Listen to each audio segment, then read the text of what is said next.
Poursuite de l'audiobook 12 Juifs rencontrent le Messie. Un aperçu fascinant de ce que Dieu fait aujourd'hui en Israël. Ben Euckendijk. 6e chapitre, Élie, le sabbat. Alors, en hébreu, le citoyen juif d'Israël né sur place, dans la nation d'Israël, est un sabra. J'ai rencontré Élie Ken, 33 ans, à Qumran, dans le désert de Judée. Cet endroit est très spécial pour Élie parce que le kibboutz Beit HaArava, un peu au nord de la mer Morte, c'est son père et lui qui l'ont fondé. Ce kibboutz a été donné à la Jordanie après la division du pays en 1948. Qumran était en effervescence. J'étais entouré de milliers de chrétiens qui étaient venus à Jérusalem de tous les coins du monde pour célébrer la fête des tabernacles. Selon Zacharie 14, verset 16, un jour, toutes les nations se rendront à Jérusalem pour célébrer cette fête devant Dieu. J'entendais toutes sortes de langues autour de moi. Puis soudain, du hollandais. Ricky, une jeune femme blonde et spontanée, s'est approchée de moi précipitamment en disant « Ben, avez-vous déjà trouvé Élie ?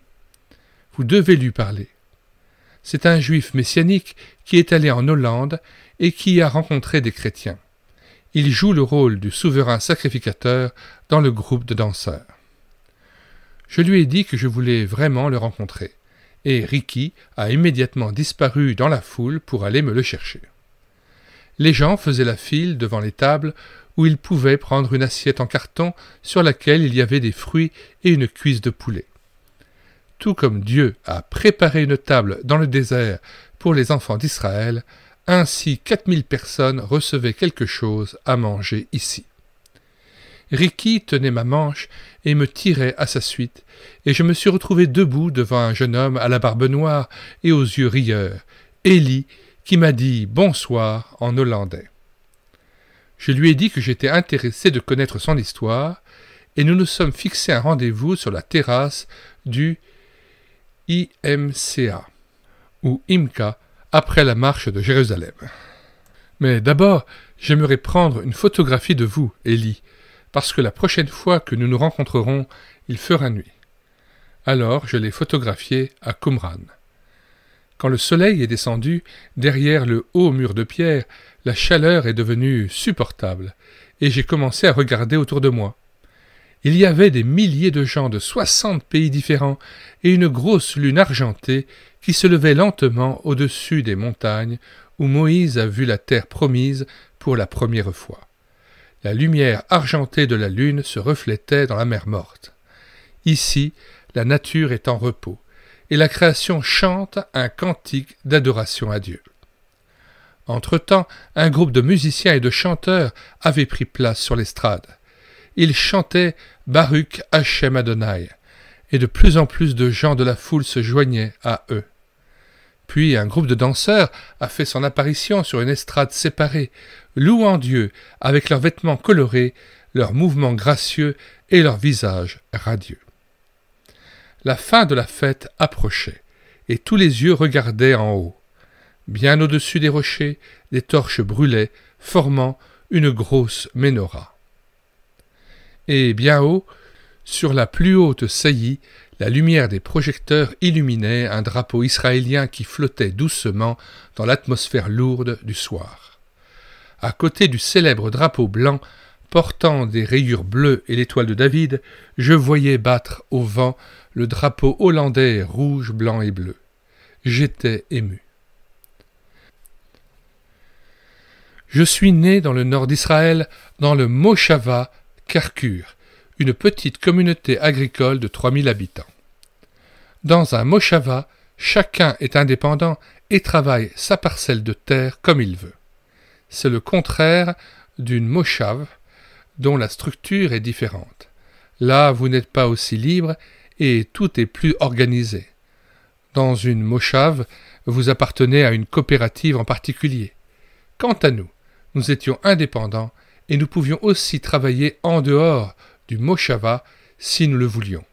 nous n'étions pas forcés de nous adonner à l'agriculture. Mon père est né à Dortmund, en Allemagne. Il a perdu son père quand il était encore bébé. La mère de mon père était riche et elle avait l'habitude de dire qu'elle ne voulait pas vivre dans le désert. Elle n'a donc pas émigré en Israël avec son fils. Elle a été tuée par les nazis pendant la guerre. Cela a rendu mon père amer. Pas sur le coup, mais son amertume s'est manifestée plus tard. Mon père est venu en Israël en 1938. Il était un des fondateurs du kibbutz Beit Har-Hava, non loin de Qumran. Quand la terre a été divisée en 1948, le kibbutz est passé aux mains des Jordaniens et mon père est parti à Tel Aviv. Ma mère est une Sabra. Elle est née à Petah Tikva. Mon père était originaire de Jérusalem et sa mère de Hébron. La famille de sa mère vivait en Israël depuis 10 générations, ce qui est très rare. En effet, nous avons des racines profondes ici, qui datent de bien avant l'époque où Israël est devenu un État. Quelques jours avant ma naissance, mon père a fait une dépression nerveuse et n'était plus capable de prendre soin de sa famille. Il n'acceptait toujours pas la mort de son père et de sa mère et a dû être conduit dans un hôpital psychiatrique où il se trouve encore aujourd'hui. J'ai donc grandi dans une famille monoparentale. À l'âge de 18 ans, j'ai dû faire le service militaire comme tous les autres Israéliens. J'ai quitté le milieu familier de mon village pour aboutir dans un monde totalement différent. Je n'aimais pas la vie militaire et j'étais content de quitter l'armée après 3 années et demie. Je suis parti vivre à Jérusalem avec ma petite amie, mais cela n'a pas bien fonctionné. Nous avions des idées différentes sur bien des choses. Elle pensait que je devais étudier à l'université, mais je voulais tout découvrir par moi-même. Nous nous sommes donc quittés. J'ai laissé ma petite amie dans notre appartement et je suis allé vivre dans une autre partie de Jérusalem. J'ai fait beaucoup de petits boulots, même s'ils ne me convenaient pas. Un jour, j'ai obtenu un emploi au centre d'intégration de Jérusalem. C'est un centre où tous les immigrants nouvellement arrivés obtiennent un logement temporaire. Le travail me convenait. J'aidais les immigrants qui ne connaissaient rien des perspectives ni de la langue de notre pays. Au centre d'intégration, j'ai rencontré une femme d'Amérique du Sud. Elle ne pouvait prouver qu'elle était juive et on devait examiner son cas avant qu'elle puisse être acceptée. Entre-temps, la guerre a éclaté au Liban. À 3 reprises, j'ai dû aller bien à l'intérieur du Liban. Chaque jour, il y avait davantage de soldats morts à pleurer. En outre, nous vivions une crise économique avec l'inflation atteignant 1000%. C'était une époque de tension extrême qui ne présentait que très peu de perspectives d'amélioration. Je ressentais tellement de pression dans tout cela que j'ai décidé de quitter le pays quelque temps. Je ne savais pas pour combien de temps. J'ai d'abord vécu en Espagne pendant 7 mois, mais quand j'ai entendu dire que notre armée s'était retirée du Liban et que tout revenait à la normale, je suis rentré en Israël. J'ai trouvé du travail comme vendeur parmi les Arabes en Judée et en Samarie, et je m'entendais très bien avec eux. J'ai retrouvé mon ami d'Amérique du Sud et ses 3 enfants, et nous avons commencé à travailler ensemble. Nous travaillions dans les zones occupées et nous nous sommes fait beaucoup d'amis. Certains étaient chrétiens, d'autres musulmans, mais cela ne faisait aucune différence pour nous, car nous nous entendions très bien avec eux tous. En tout cas, tant que la conversation ne portait pas sur la religion ou la politique, ce qui faisait tomber l'enthousiasme. Aujourd'hui, ils ne pourraient m'accepter comme ils le faisaient à cause de l'intifada. Quand elle a commencé, les boutiques ont fermé et la tension a monté. On ne pouvait plus faire des affaires, on ne pouvait plus gagner de l'argent.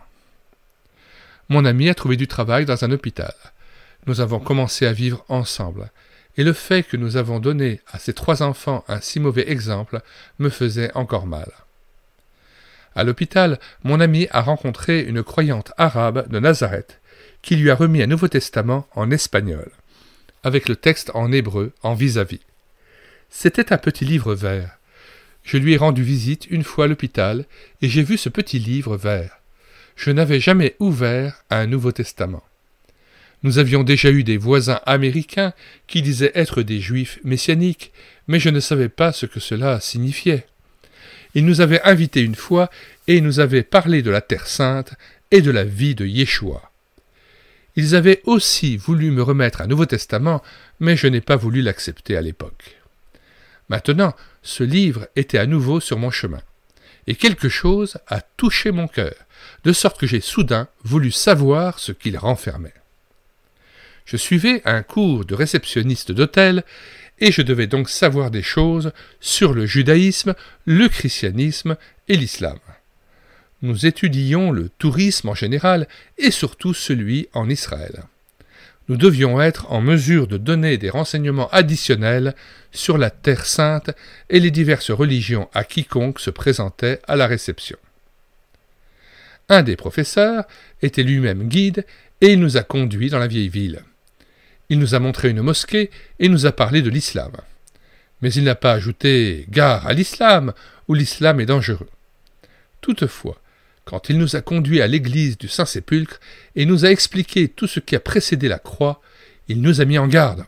« Ne le croyez pas, ce n'est pas pour vous, c'est dangereux. » Cela a beaucoup piqué ma curiosité. Pourquoi disait-il cela seulement au sujet du christianisme ? Je n'avais pas de problème avec le judaïsme. Je n'avais pas d'antécédents religieux, mais chez nous, nous connaissions les traditions juives. Même si je ne portais pas de kippa et que je n'allais pas à la synagogue, je lisais très rarement le Siddur. Je reprends mon glossaire et je lis le Siddur. C'est un livre de prières quotidiennes, contient aussi de courtes prières pour les fêtes et les jeûnes. Donc ce livre est très bien fait parce qu'à la fin il y a un glossaire qui explique toutes les particularités de la vie de piété en Israël. Je n'estimais pas nécessaire d'afficher ma foi. C'était quelque chose de profond en nous que nous devions décider pour nous-mêmes. Mais maintenant, je commençais à avoir des doutes sur ce que le guide avait dit au sujet du christianisme. Peut-être que ce qu'il avait dit dans l'église de la vieille ville n'était pas entièrement vrai. Je devais faire des recherches par moi-même.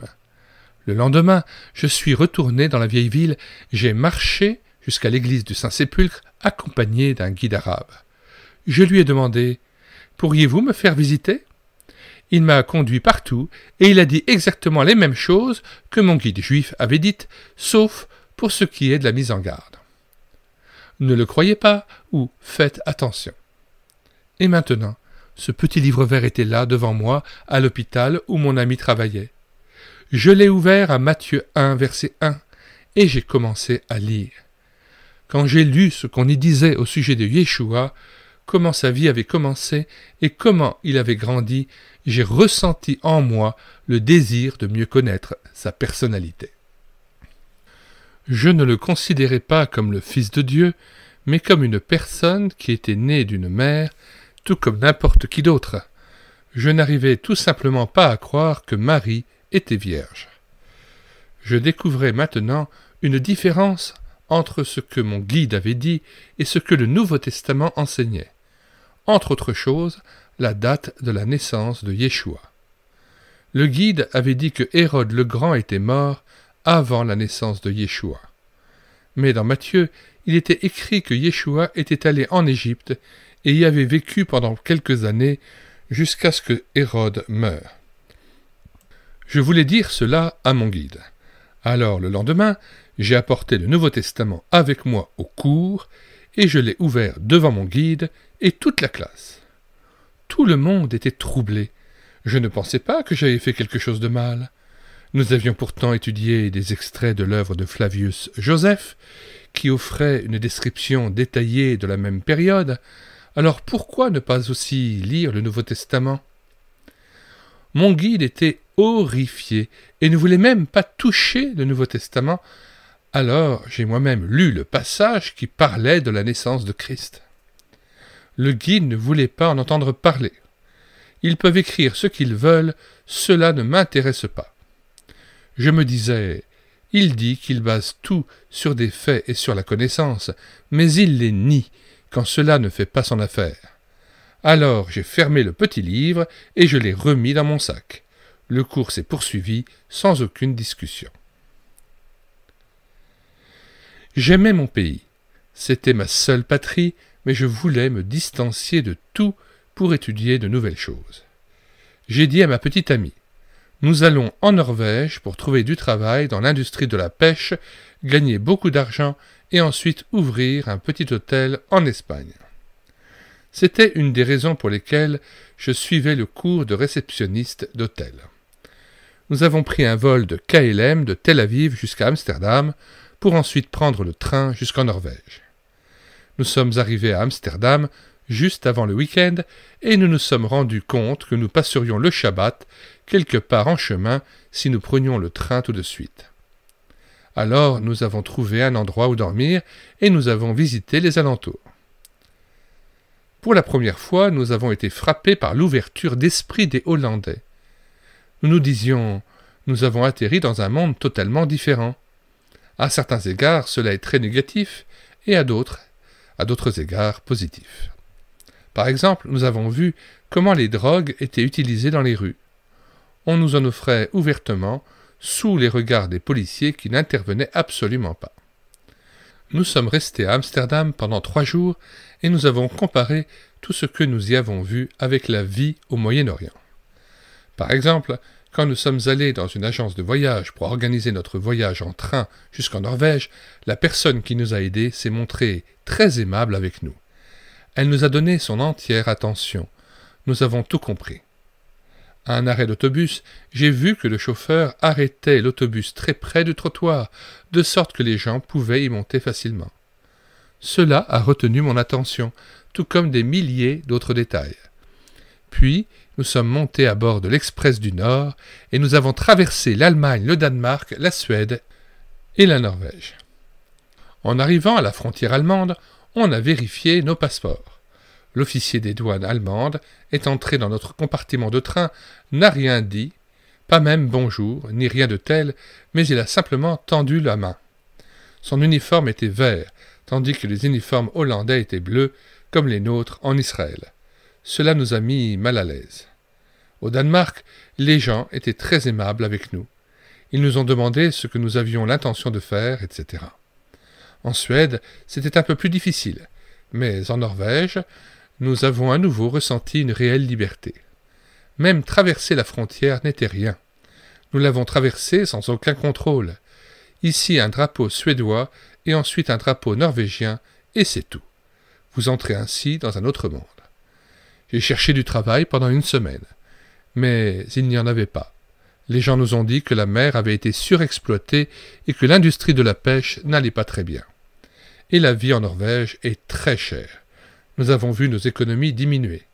Nous nous sommes dit, si nous continuons ainsi, nous courons à la faillite. Avant d'en arriver là, nous avons pensé qu'il valait mieux retourner en Hollande pour voir si nous pourrions y trouver du travail. Qui plus est, il fait moins froid en Hollande et les gens vivent davantage dans la rue qu'en Scandinavie. Alors, nous avons pris le train pour retourner à Amsterdam. Heureusement, nous avons rencontré quelqu'un d'Amérique du Sud qui nous a amenés chez lui, de sorte que nous n'avons pas eu à vivre à nouveau à l'hôtel. Et j'ai trouvé du travail dans une usine de pêche. Le travail était très dur, mais nous avons pu rester en Hollande pendant assez longtemps. La tension entre mon ami et les 2 enfants que nous avions pris avec nous, un de ces enfants était resté en Israël avec la grand-mère, et moi-même augmentait. Le voyage dans le nord de l'Europe nous avait beaucoup changé tous les deux. Notre relation s'était altérée. Je me disais, maintenant je dois penser à moi-même, ce qui veut dire que nous devons rompre. Avant cela, nous sommes allés ensemble dans un village de Lover-Ischsel, construit le long d'un canal. Un dimanche matin, nous marchions devant une rangée de maisons et mon ami pleurait. Puis, nous avons entendu le son de gens qui chantaient. À mes oreilles, c'était comme si on m'appelait. J'ignorais tout des cultes d'église.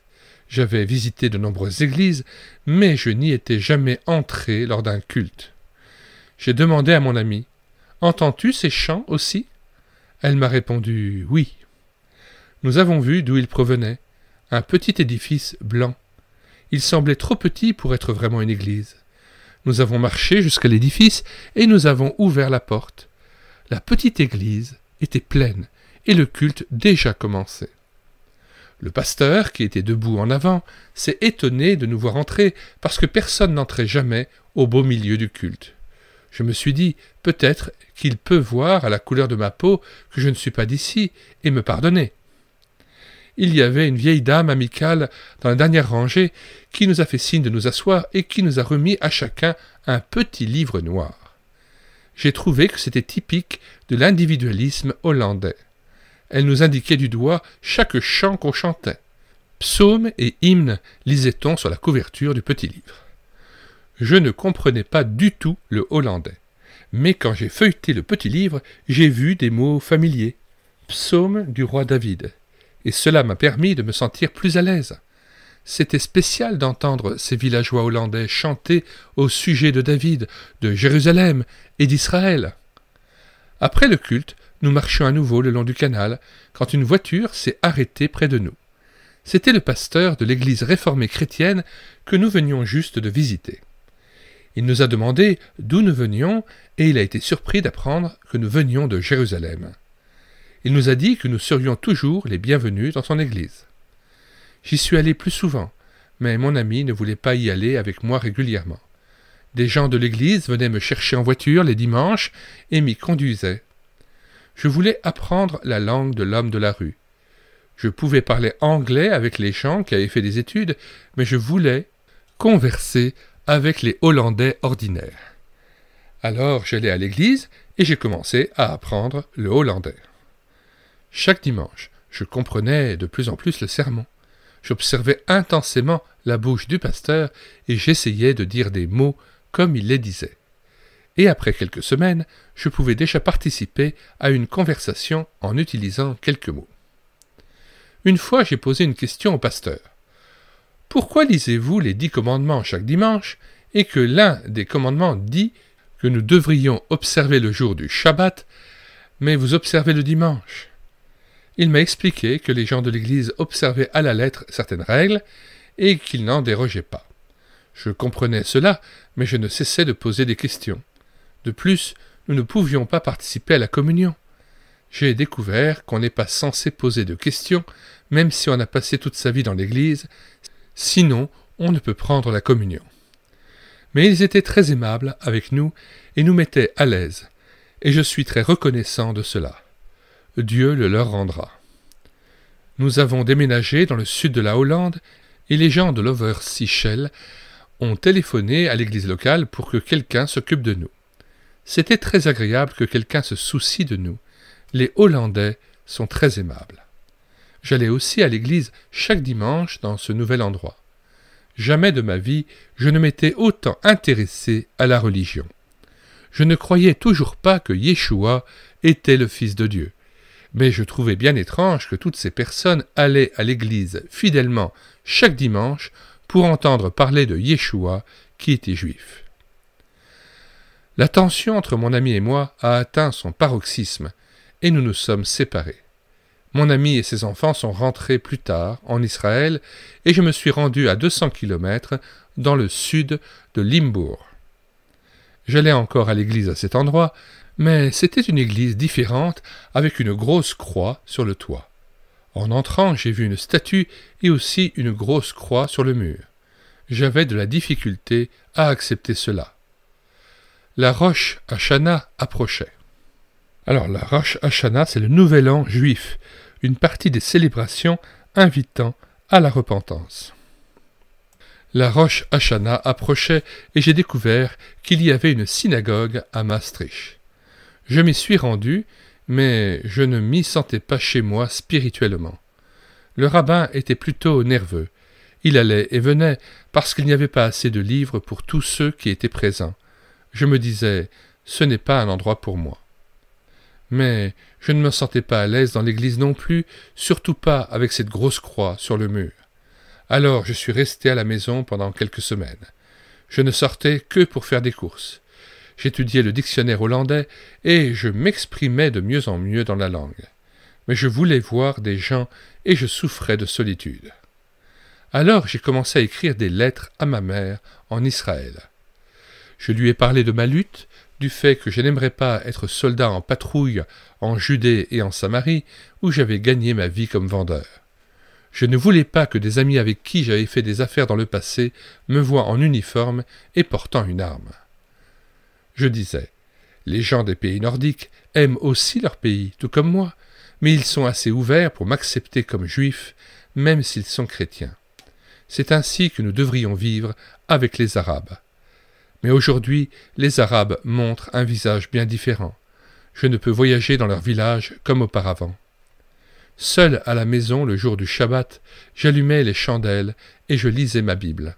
Je commençais à croire de plus en plus à cette parole. C'était la vérité. Elle m'était donnée par Dieu. Puis ce fut la Pessa. Alors la Pessa, c'est la célébration de la libération de l'esclavage en Égypte et avec cela la naissance de la nation juive.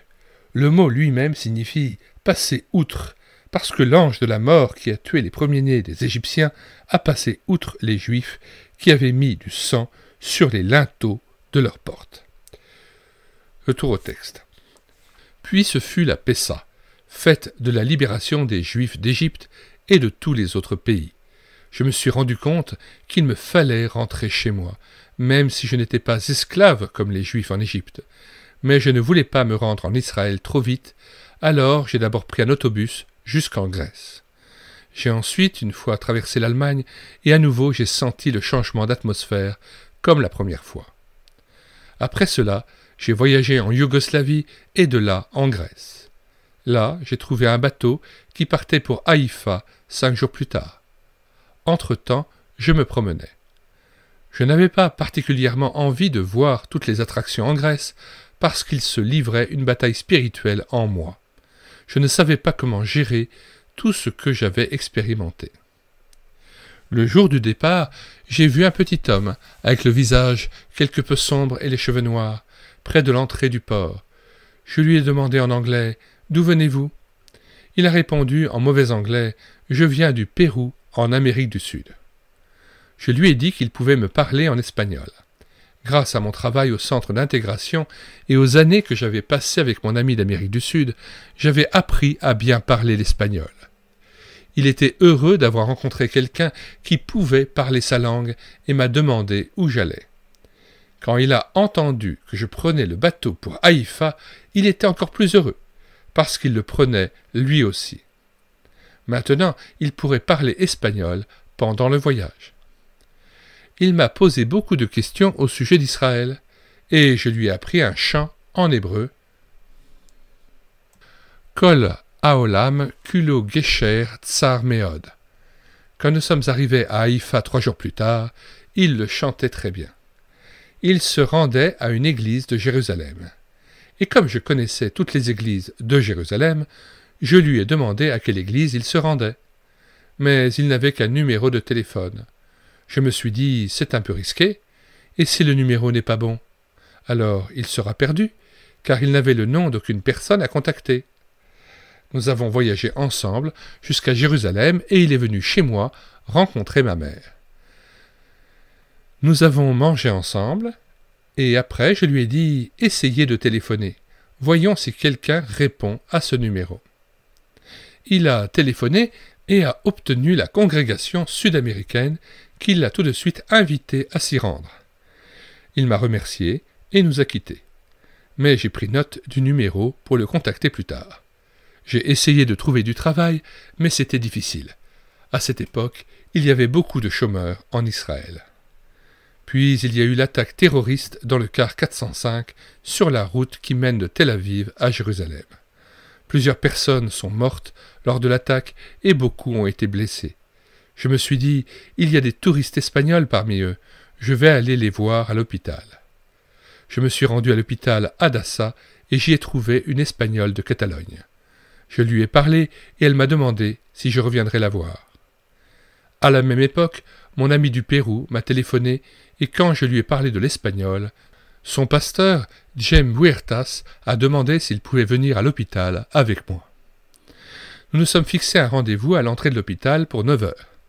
Quand je suis arrivé, il m'a regardé et m'a dit « Il se dégage beaucoup de lumière de votre visage, le savez-vous » nous avons rendu visite à la fille, et avant de la quitter, James lui a dit « Nous allons prier aussi ». Cela n'était pas nouveau pour moi, parce que j'avais l'habitude des gens qui rendaient grâce en Hollande avant de manger. Nous avons marché ensemble jusqu'à l'arrêt d'autobus. À cette époque, j'avais encore beaucoup de questions à poser au sujet de Dieu et du Nouveau Testament. Je gardais aussi une Bible dans mon sac. Pour une raison quelconque, j'avais confiance en James. Dans l'autobus, j'ai ouvert ma Bible et je lui ai posé quelques questions. Et il m'a donné des réponses remplies de sagesse. Il m'a dit « Parlons d'Emmanuel ».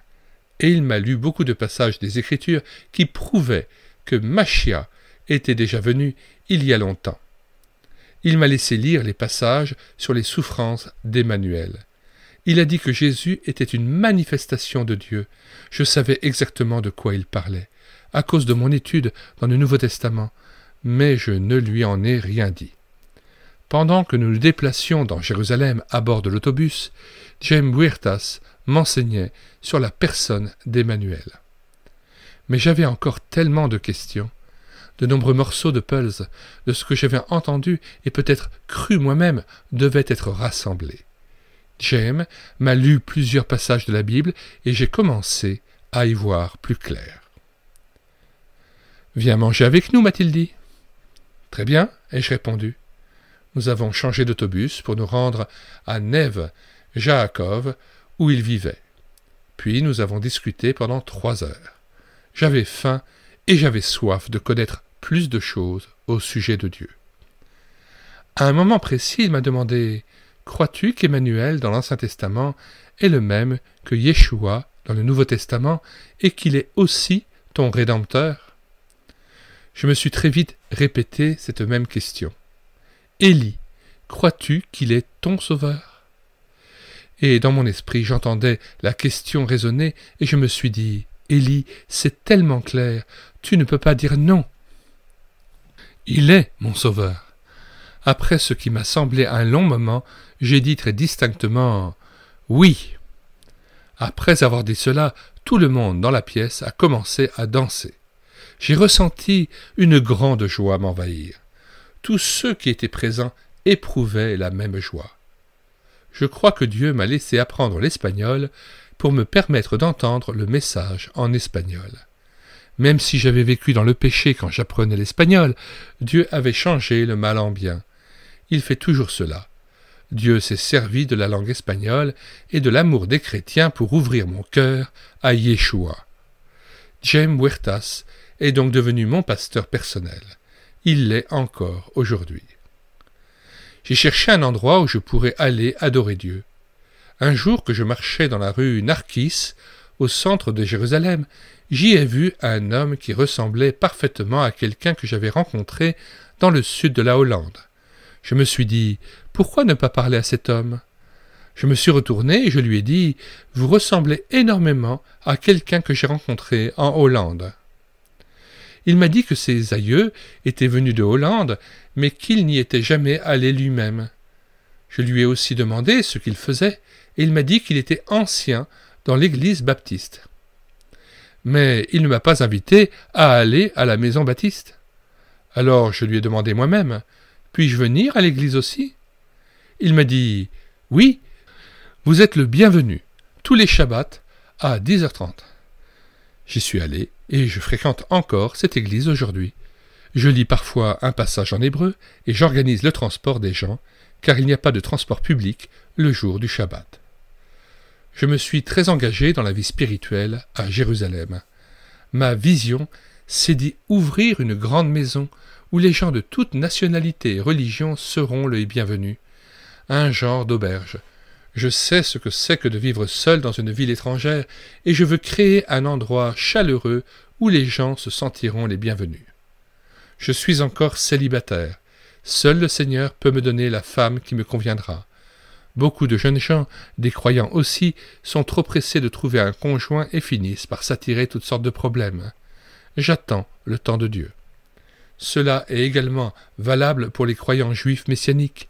Nous devons aussi grandir au rythme que Dieu désire pour nous. Pour les croyants juifs, cette croyance se fait plus lentement que pour les croyants des nations. nous devons toujours revenir à la question de base. Comment pouvons-nous réconcilier l'image de Dieu avec celle de Yeshua? Dernièrement, j'ai vu davantage de juifs orthodoxes espérant la venue de Machia. Quelques-uns pensent qu'il est très possible que Yeshua soit le Machia. Ils ne peuvent le déclarer à haute voix, mais la pensée est là parmi eux. Davantage de juifs croiront dans le futur. C'est mon espoir et ma prière. Fin donc de la lecture de ce chapitre 6 de cet ouvrage, Élie le Sabra. Nous mettons dans les commentaires de cette vidéo, comme à l'ordinaire, le lien de téléchargement gratuit de cet ouvrage, ainsi que le lien vers plusieurs playlists s'y rapportant, et notamment la playlist Juifs et chrétiens en débat. Nous mettons dans les commentaires de cette vidéo le lien de téléchargement gratuit de cet ouvrage. Le téléchargement se fera à partir du site internet médiathèquechrétienne.fr, site que j'ai bâti en synergie avec cette chaîne YouTube Elle écoutait sa parole, afin d'assurer la réédition numérique des ouvrages chrétiens épuisés et non réédités. Comme l'était cet ouvrage, nous vous invitons donc à vous rendre sur le site internet médiathèquechrétienne.fr afin de pouvoir profiter et de pouvoir télécharger gratuitement les 1000 ouvrages que nous avons déjà numérisés et mis à votre disposition.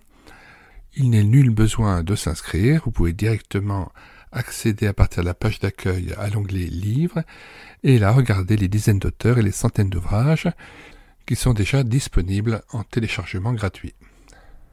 Si vous voulez connaître les différents ouvrages que nous numérisons tous les jours et présentons sur cette chaîne YouTube Elle écoutait sa parole, les audiobooks que nous prenons en charge, les albums ou BD que nous lisons avec caméra de document, mais aussi les cantiques que nous mettons en parole, afin de nourrir votre louange individuelle ou en assemblée, abonnez-vous à cette chaîne YouTube Elle écoutait sa parole. Nous vous disons au revoir et à bientôt.